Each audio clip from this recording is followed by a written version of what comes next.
Hello everyone. Now we are going to start public and private sector. Public sector जो है वो goods और services से मिलके बना है, जो कि गवर्नमेंट आपको प्रोवाइड करती है पब्लिक के बेनिफिट के लिए।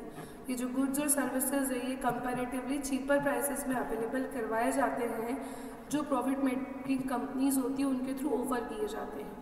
इंडिपेंडेंस के बाद में हमारी गवर्नमेंट ने हैवी इंडस्ट्रीज सेटअप की। ये जो इंडस्ट्रीज थी इसमें बहुत ज़्यादा इन्वेस्टमेंट लगता था, हेंस उन्होंने गवर्नमेंट के कंट्रोल के अंडर ये सब गवर्नमेंट के कंट्रोल के अंडर थे। तो कुछ पब्लिक सेक्टर थे जैसे Hindustan machine tool HMT, Bharat heavy electronicals limited भेल, steel authority of India cell.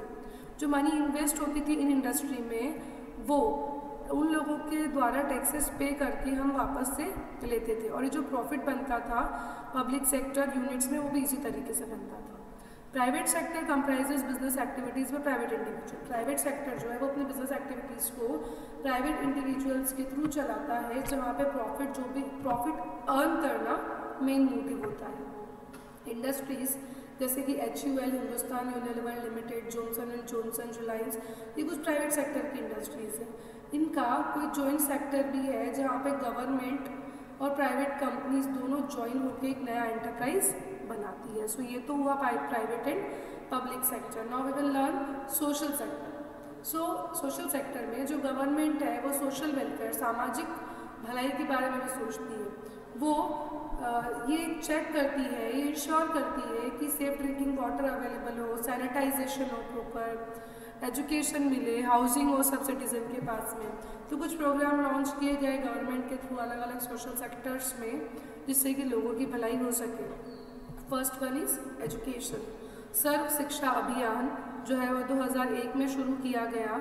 ये जो प्रोग्राम है ये एलिमेंट्री एजुकेशन को इनकरेज करता है और पूरी कंट्री में प्रमोट करता है, जिससे कि चिल्ड्रन जो 6 से 14 साल के हैं वो बिना किसी कास्ट और जेंडर को ध्यान में रखे हुए अपनी एजुकेशन को कंप्लीट कर सके।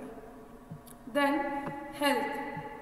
सेवरल प्राइमरी और community health centres have been set up in rural areas. Rural areas में कुछ प्राइमरी और कम्युनिटी हेल्थ सेंटर्स सेटअप किए गए।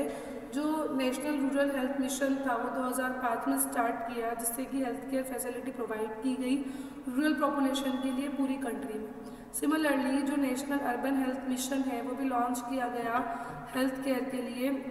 जो लोग पुअर थे, स्लम एरिया में रहते थे, उनको अर्बन बनाने के लिए। Employment. Third one is employment. So जो national rural employment guarantee scheme was launched in 2006। National rural employment guarantee 2006 में लॉन्च की गई। ये जो स्कीम थी लीगल गारंटी प्रोवाइड करती थी 100 दिन की एम्प्लॉयमेंट की हर साल एडल्ट मेंबर्स को रूरल हाउसेज में जो पॉवर्टी लाइन के नीचे थे उनको। Next housing.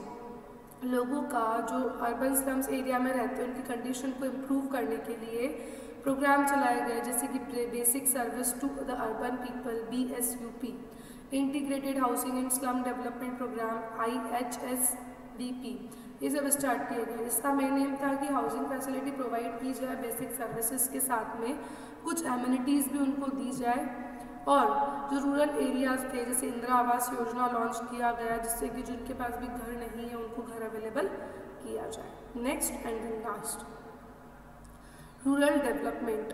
जो भारत निर्माण प्लान था वो स्टार्ट किया गया रूरल एरिया में 2005 में। उसको डेवलप करने के लिए कुछ ऑब्जेक्टिव्स थे, जैसे कि जितने भी रोड्स हैं उनको विलेजेस से कनेक्ट करने के लिए कंस्ट्रक्ट करें हम लोग, टेलीफोन प्रोवाइड करें कम्युनिकेशन के लिए, साफ़ पीने का पानी प्रोवाइड करें, इलेक्ट्रिसिटी प्रोवाइड करें रूरल गाँव के घरों में, 60 लाख हाउसेस कंस्ट्रक्ट करना है पुअर्स के लिए, और 1 करोड़ हेक्टर लैंड इरिगेशन में हम लेके आए, खेती करें उस पर। तो उससे क्या होगा, डेवलपमेंट होगा, लोगों को एम्प्लॉयमेंट मिलेगा। सो ये सब लोगों की वेलफेयर के लिए भी किया सोशल सेक्टर में। ओके, हमारा चैप्टर यही कंप्लीट हो गया। व्हाट्सएप पे हम लोग सारे क्वेश्चन आंसर से लेकर सारे डिस्कस करेंगे। Thank you.